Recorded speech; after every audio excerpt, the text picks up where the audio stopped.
కుత్బుల్లాపూర్ నియోజకవర్గ పరిధిలోని నిజాంపేట్ మున్సిపల్ పరిధిలోని కౌసల్య కాలనీలో 2012లో కౌసల్య కాలనీ అసోసియేషన్ ఏర్పడింది.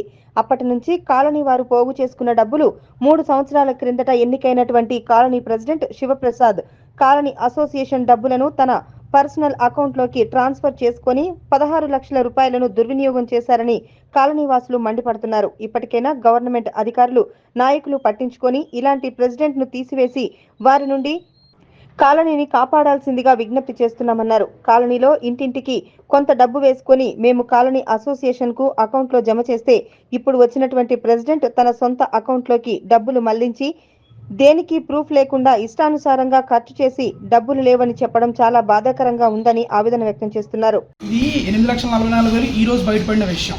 కానీ శివప్రసాద్ అనే ఆయన 2023 ఎలక్షన్ కండక్ట్ చేయకముందు ఆయన ట్రెజరర్గా ఉన్నాడు ఇదే కమిటీకి.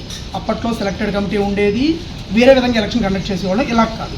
అప్పుడు కూడా ఈయన మీద 1,00,00,000 స్కామ్ అనేది నడిచింది, ఒక ఎలిగేషన్ అనేది నడిచింది. స్కామ్ అని కూడా అన్ను, ఎలిగేషన్ అనేది నడిచింది. ఆ రోజు కూడా ఆయన ఎటువంటి ప్రూఫ్లు కానీ ఏమీ సబ్మిట్ చేయకుండా కమిటీలోంచి బయటకు తీసేశారు.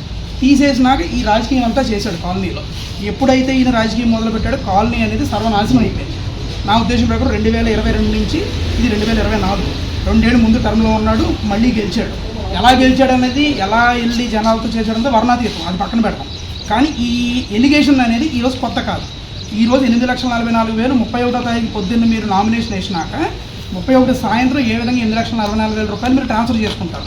సరే, మీరు ఖర్చు పెట్టి ఉండొచ్చు కాక, నెక్స్ట్ కమిటీ వచ్చేంత వరకు వాళ్ళతో మాట్లాడి చేసుకోలేదు. కనీసం ఎలక్షన్ కమిటీకి కూడా చెప్పలేదు.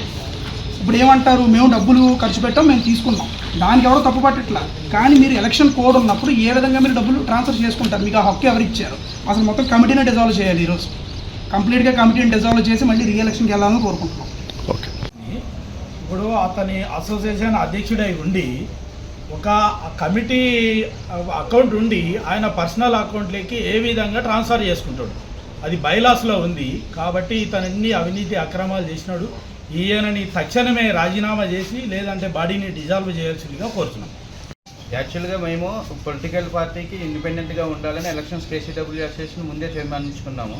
ఇప్పుడు ఆయన బీజేపీలో జనరల్ సెక్రటరీ పోస్ట్ని తీసుకుని మాకు అభ్యంతరం లేదు. ఇమీడియట్గా ఈ పోస్ట్కి రిజైన్ చేయాలి. 8 లక్షల దాని గురించి సమాధానం ఇమీడియట్గా ఇవ్వాలి. అంతే. తన పర్సనల్ అకౌంట్లో చేసుకున్నది 8 లక్షల రూపాయలు మాకు ఎవరు ఇస్తారు? మా కాలనీకి ఇప్పుడు జాయిన్ అయిన ప్రభుత్వాలు ఇస్తావా?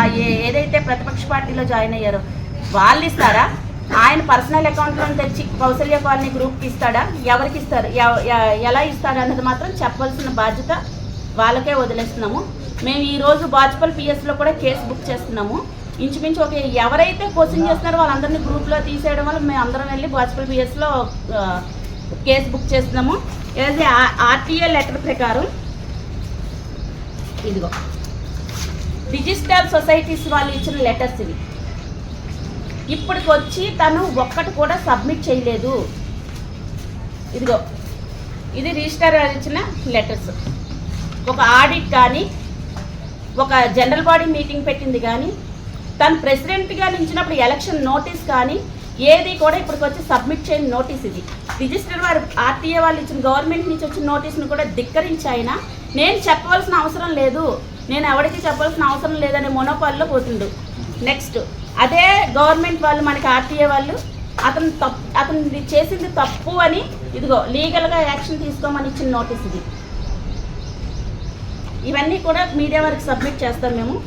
నెక్స్ట్ రీసెంట్గా మొన్న ఎప్పుడిది 21 నుంచి వచ్చిన నోటీస్, దీనికి కూడా తను రెస్పాండ్ అవ్వకుండా ఎన్నిసార్లు గ్రూప్లో పెట్టినా సరే పట్టించుకోని పరిస్థితి ఇది. ఇప్పుడు నేను ఇవాళ మీడియా వాళ్ళని పిలిచాను, ఎందుకంటే ఏదైనా చేయగల కెపాసిటీ ఉన్నది మీడియా వాళ్ళకే. అందువల్ల మీరు అందరూ కూడా ఈ పరిస్థితిని పై స్థాయి వరకు తీసుకెళ్ళి కౌసల్య కాలనీకి మీరు సహాయ సహకారాలు అందించగలరని కోరుకుంటున్నాను.